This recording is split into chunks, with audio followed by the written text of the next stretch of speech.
আসসালামু আলাইকুম। রোমানাস ব্লগ থেকে রোমানা বলছি। যে যেখান থেকে কাছে অথবা দূরে আমার ভিডিওটি দেখছেন, আশা করি সবাই ভালো আছেন। আলহামদুলিল্লাহ, আমিও ভালো আছি। প্রতিদিনের মতো একটি ডেলি রুটিন নিয়ে আপনাদের মধ্যে হাজির হলাম। আজ আমি করে নিচ্ছি ছোট আলুর ভর্তা। এগুলো হচ্ছে ছোট ছোট আলু, লাল আলু। এগুলো খুব আঠালো টাইপের হয়, খুব খেতে মজা হয়। আমি আজকে তৈরি করছি ছোট আলুর ভর্তা। দুপুরের আয়োজনে আজকে ভর্তা করছি, কারণ কালকে সবজি তরকারি ছিল, তাই আজ বেশি কিছু করব না, ছোট আলুর ভর্তাগুলো করে নিচ্ছি।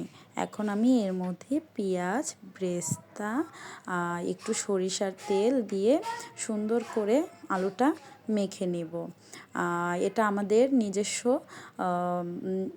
সরিষা থেকে ভাঙানো তেল, খেতে খুবই মজা হয় এবং ধাঁচটা খুবই ঝাঁঝালো। এটা দিয়ে আলু ভর্তা করলেও খুব ভালো লাগে। ছোট আলু ভর্তা কার কী রকমের লাগে অবশ্যই আমাকে জানাবেন কমেন্ট বক্সে। অলরেডি আমার ভর্তা বানানো শেষ। এখন আমি ভর্তাটা টেবিলে রেখে দিব। আজকে সকালে বাজারে গিয়েছিলাম, বাচ্চাদের জন্য কিছু খাবার নিয়ে এসেছি। নুডলস, বিস্কিট, জার, প্রয়োজনীয় কিছু সামগ্রী কেনার প্রয়োজন ছিল, তো সেগুলোই আজকে কিনে নিয়ে এসেছি।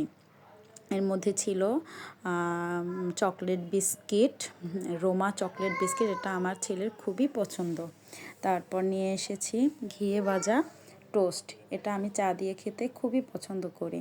আমি অন্য কোনো বিস্কিট তেমন একটা খাই না।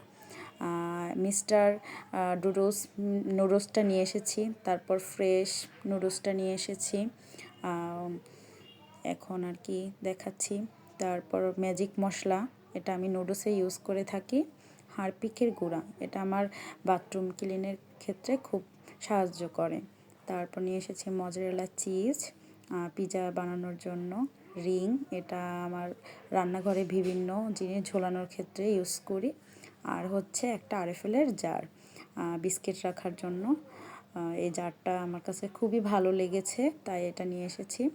আর নিয়ে এসেছি একটা ওয়াশরুমের অর্গানাইজেশনের জন্য একটা ঝুড়ি। আর হচ্ছে চপিং বোর্ড, এই চপিং বোর্ডটা আমার খুবই ভালো লেগেছে, তাই এই চপিং বোর্ডটা নিয়ে এসেছি। দামটাও খুব কমই ছিল। তারপর আমি চলে গেলাম ঘর ঝাড়ার কাজে। বাচ্চাদের ঘর তাই সবসময় একটু নোংরা থাকে, তো আমি এটাকে ঝেড়ে নিচ্ছি। এখন আর কি বিকেল টাইমে ওদের জন্য আমি কেক বানাতে চলে গেলাম। যে আমার ভিডিওটি দেখছেন, আশা করি সবাই সাবস্ক্রাইব করবেন। আপনার একটি লাইক, কমেন্ট, শেয়ার আমার চ্যানেলটাকে অনেক দূর নিয়ে যেতে পারে, তাই আশা করি সবাই একটা সাবস্ক্রাইব করে দিবেন। এখন আমি আর কি বাচ্চার জন্য কেক বানাবো, সেই উপকরণগুলো নিয়ে একসাথে নেড়ে নিচ্ছি।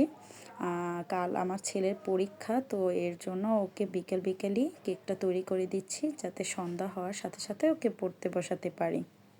তো শুকনো উপকরণগুলো আমি সুন্দর করে নেড়ে নিয়ে এক পাশে রেখে দিচ্ছি। এখন আর কি দুটো ডিম, এখানে আর কি দুটো ডিম বিটার মেশিন দিয়ে বিট করে নিব। এটা হচ্ছে চকলেট পাউন্ড কেক, সেক্ষেত্রে এটা তৈরি করতে তেমন একটি সমস্যা হয় না। শুধু চিনিটা মেল্ট হয়ে গেলে, ডিমটা হালকা ফোম হয়ে গেলেই শুকনো উপকরণগুলো দিয়েই তৈরি করা যায়। তো এটার জন্য তেমন একটা কষ্ট করতে হয় না, জাস্ট চিনিটা মেল্ট হওয়া পর্যন্তই। তো আমার চিনিটা মেল্ট হয়ে গেল, একটু হালকা ফোমি অবস্থা হয়ে আসছে। এখন আমি এর মধ্যে তেল দিয়ে দিব, আর এটা হচ্ছে চকলেট ইমোশন, এটা দিয়ে দিচ্ছি। তারপর আমি আবার একটু ভিটার দিয়ে হালকাভাবে নেড়ে নিচ্ছি। এরপর আমি তেলটাও দিয়ে দিলাম। এখন তেলটা দিয়ে আবার একটু ভিটার দিয়ে নেড়ে নিচ্ছি। কেক আমার বাচ্চাদের খুবই পছন্দ, ওদেরকে সারা দিন ভাত না দিয়ে কেক দিলেই খুব খুশি তারা। ওদের কেকটা খুবই ভালো লাগে, তাই আমাকে অনেকবারই কেক বানাতে হয়। ওদের যখন খেতে ইচ্ছা করে তখনই বলে, আম্মু কেক বানিয়ে দাও, তো আমিও চটজলদি করে ওদেরকে কেকটা বানিয়ে দিই। কেকটা আমারও বানাতে খুবই ভালো লাগে, কেকটা যখন পারফেক্ট হয় তখন আরও বেশি ভালো লাগে। তারপর আমি কেকটাকে ফ্রি হিট ওভেনে 180 ডিগ্রি তাপমাত্রায় ফ্রি হিট ওভেনে আপ ডাউন হিট ওপেন রেখে কেকটা দিয়ে দিয়েছি। এখন আর কি যে থালাবাটিগুলো নোংরা হয়েছিল সেগুলো আর কি আমি পরিষ্কার করে নিব। কেক বানাতে গেলে খুব ভালো লাগে, কিন্তু কেকের উপকরণগুলো মানে কেকের বাটিগুলো যে নষ্ট হয় বা নোংরা হয় সেগুলো ধুতে খুবই কষ্ট লাগে। তা কি আর করার, তারপরও কেক বানাতে গেলে তো এগুলো নোংরা হবেই, ধুতেই হবেই। তো আমি সবগুলো পরিষ্কার করে নিচ্ছি। এগুলোর মধ্যে একটু আঠালো ভাব থাকে, চিনি মিষ্টি জাতীয় জিনিস মিক্স করা হয়, তো এর জন্য আর কি। এখন আমি সুন্দর করে পরিষ্কার করে নিচ্ছি আমার থালাবাটিগুলো। এর মধ্যে আমি একবার দেখে এসেছি আমার কেকটা কতটুকু পরিমাণ হয়েছে, তো এখনও পুরোপুরি হয়নি, এখনও 10 মিনিট বা 15 মিনিট লাগবে। তো আমি এখান থেকে আমার থালাবাটিগুলো পরিষ্কার করে তারপর আর কি দেখব কেকটা আমার কতটুকু হয়েছে। তো আমি এখন চলে যাচ্ছি কেকটা দেখার জন্য। আলহামদুলিল্লাহ, আমার কেকটা খুবই ভালো হয়েছে। যখন একটা রেসিপি পুরো পারফেক্ট হয়ে থাকে তখন খুবই ভালো লাগে, রেসিপিটা করার আরও আগ্রহ জেগে ওঠে। তো আমি কেকটা ডিমোল্ড করে নিচ্ছি। কেকটাকে ডিমোল্ড করে খুব আস্তে ডিমোল্ড করতে হবে, আর একটু ঠান্ডা হলে কেকটা ডিমোল্ড করা উচিত, তাহলে কেকটা ভাঙার সম্ভাবনা থাকে না এবং গরম জিনিসের ক্ষেত্রে রিস্ক থাকে কাজ করাটা। তারপর দেখেন আমার কেকটা কতটা নরম স্পঞ্জি হয়েছে।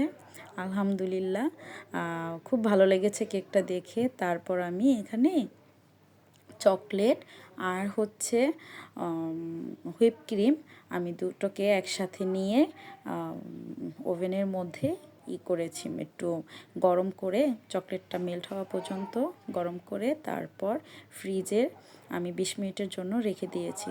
ঠান্ডা হওয়া সেই গানাশটা আমি উপরে সুন্দর করে দিয়ে দিচ্ছি। এখন কেকটা আমি কেটে নিচ্ছি।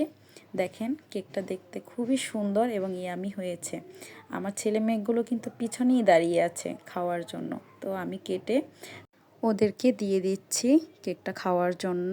তো আমি একটা পেজের মধ্যে 1 পিস কেক দিলাম।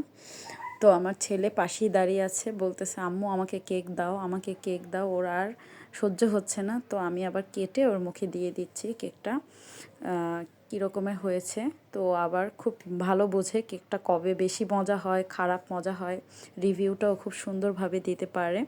তো আজকে ভিডিওটা এখানেই শেষ করছি। আল্লাহ হাফেজ।